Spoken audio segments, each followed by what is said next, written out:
rinne mé chlár fáisnééis a hála Canada cúpla bliain ó hen. Agus nuair bhíos hálan bhí arm teach do bhhailinn sin go éireann agus rinne mar cúpla kind of reconstructions in éireann chun dá leis na rudí a bhíh tafad a hena féin ag an hála Canada. Agus just thug mé faoi deara na cosúlachtaí bhí an idir na gá réún sin. Agus an sin bhíos ag smaoineh well is bheith tú an chur géal gur bé iarthar na hhéireann go méid tú an scéal a bhanú an sin agus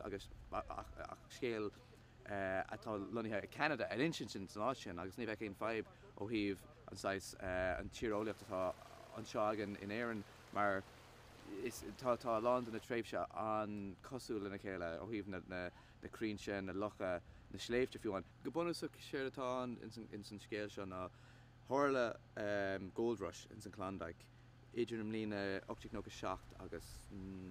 beidir 89 bhí sé tharla sé th tréimhse 3 bliain. Tháinig an túfas daoine ó gach Cornell an down go dtí an cúne beag seo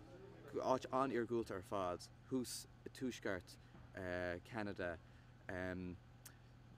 sa Yukon region sin áit around Klondike agus áit an fián a bhí an ach ag an am céine dás na bailte beag seo sús hús san réún seo agus tá árscéal bunithe i cean na bailte beag seo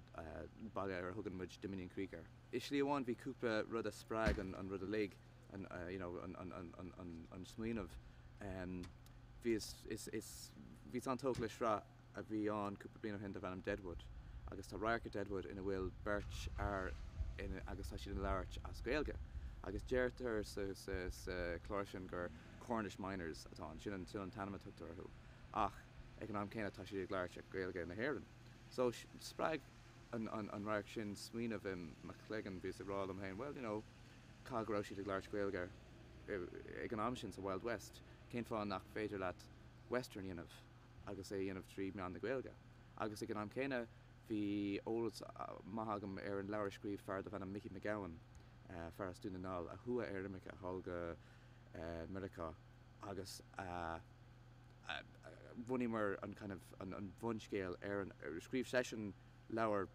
taréis sin ag chuir síos ar an na heachtaí bhéag a hall in America agus mar chuid den tám a caiiste hall an thua sé go dtí an Klondike agus tháinig sé ar ór húsán. So chur mé cúpla rudí mar sin le chéile agus an sin tháinig mé sús le charactéirí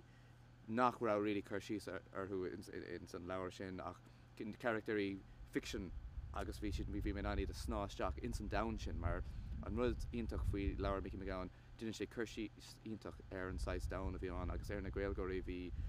learnach in san scéal agus an slí gur raibh siad ag teagháil in na chéine agus cansin na chéine